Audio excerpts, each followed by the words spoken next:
آپ صلی اللہ تعالیٰ علیہ وسلم 570 عیسوی میں عرب کے شہر مکہ میں قبیلہ قریش کے بنو ہاشم خاندان میں پیدا ہوئے۔ آپ صلی اللہ تعالیٰ علیہ وسلم کو رحمت للعالمین کہا جاتا ہے، جو تمام دنیا کے انسانوں کے لیے رحمت بن کر آئے۔ آپ کو امین یعنی امانت دار اور صادق یعنی سچا کہا جاتا ہے۔ آپ صلی اللہ تعالیٰ علیہ وسلم بچپن سے ہی بڑے ایماندار اور سچے تھے۔ صلی اللہ علیہ وسلم صرف حضرت محمد کے لیے استعمال کیا جاتا ہے، دوسرے انبیاء کے لیے علیہ السلام کا لفظ استعمال کیا جاتا ہے۔ آپ صلی اللہ تعالیٰ علیہ وسلم نے اپنی زندگی میں 1 حج اور 4 عمرے کیے۔ آپ صلی اللہ تعالیٰ علیہ وسلم کی 11 بیویاں تھیں، جن میں پہلا نکاح حضرت خدیجہ رضی اللہ تعالیٰ عنہ سے کیا تھا۔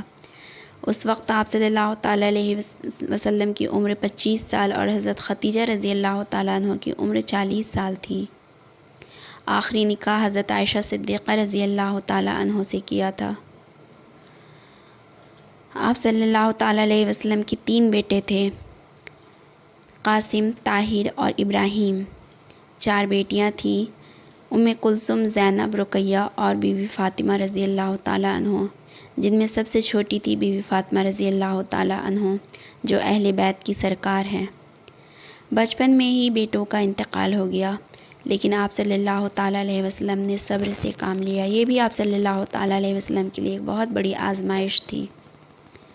آپ صلی اللہ تعالیٰ علیہ وسلم کے کئی سارے معجزات ہیں، جیسے جب بھی آپ چلتے آپ کا سایہ زمین پر نہیں پڑتا تھا، کبھی بھی آپ کے جسم مبارک پر کوئی مکھی نہیں بیٹھی، نہ ہی آپ کو جمہائی آئی۔ آپ صلی اللہ تعالیٰ علیہ وسلم جیسے آگے دیکھتے تھے بالکل اسی طرح پیچھے بھی دیکھتے تھے۔